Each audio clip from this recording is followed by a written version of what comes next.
So let me quote Ambedkar. അദ്ദേഹം കാസ്റ്റിനെ കുറിച്ച് പറഞ്ഞൊരു കാര്യം. Freedom of mind is the real freedom. Caste is not a physical object like wall of bricks or a line of barbed wire which prevents the Hindus from commingling and which has therefore to be pulled down. Caste is a notion. It is a state of mind. It is a superstition. അതൊരു തോന്നലാണ്, അതൊരു മാനസികാവസ്ഥയാണ്. നിങ്ങൾ മനസ്സിലാക്കുന്നുണ്ടോ? വീണ്ടും വീണ്ടും പറയും. ചില പറയും, ഓ ജാതി ഇല്ല എന്നൊക്കെ പറയുന്നുണ്ടോ, എന്താ ജാതി ഇല്ലേ, ഇതെന്താണ്? Actually you have this in your mind. ഒരാൾ മുന്നോക്കക്കാരനാണ്, ബ്രാഹ്മണൻ പൂജിച്ചേ പറ്റൂ എന്ന് പറയാൻ കാര്യം എന്താ? ബ്രാഹ്മണന് മാത്രമേ പൂജിക്കാനായിട്ട് കൈ പൊങ്ങുള്ളൂ, അവന് മാത്രമേ പൂ എടുക്കാൻ പറ്റുള്ളൂ, ബാക്കിയുള്ളവർ പൂ എടുക്കുമ്പോൾ പൂ ഇല്ലാതാവോ? ഒന്നുമില്ല. ബ്രാഹ്മണന്റെ എച്ചിലൂടെ കിടന്ന് നിരങ്ങുന്നത് എന്തിനാണ്? അവന്റെ എച്ചിൽ എന്തെങ്കിലും പ്രത്യേകത ഉണ്ടോ? ഒന്നുമില്ല.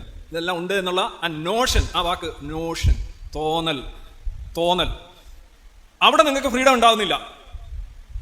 അതുകൊണ്ടാണ് നിങ്ങൾ ഈ ജാതി നിങ്ങൾക്ക് തോന്നുകയാണ്. ആക്ച്വലി അങ്ങനെ സാധനം ഇല്ല. അതിന് ജനറ്റിക് ആയിട്ടുള്ള തെളിവില്ല, മെറ്റീരിയൽ ആയിട്ടുള്ള തെളിവില്ല, ഫിസിക്കലായിട്ടുള്ള തെളിവില്ല, ഒരു തെളിവില്ല. അത് പടച്ചുണ്ടാക്കുകയാണ്, പറഞ്ഞുണ്ടാക്കുകയാണ്. പച്ച മലയാളത്തിൽ പറഞ്ഞാൽ പറഞ്ഞുണ്ടാക്കുന്ന സാധനമാണ്. പറഞ്ഞുണ്ടാക്കി ചാത്തൻ ഉണ്ട്, പ്രേതം ഉണ്ട്, ജാതി ഉണ്ട്. ഇത് പറയാൻ ആളില്ലെങ്കിൽ അതുണ്ടാവില്ല.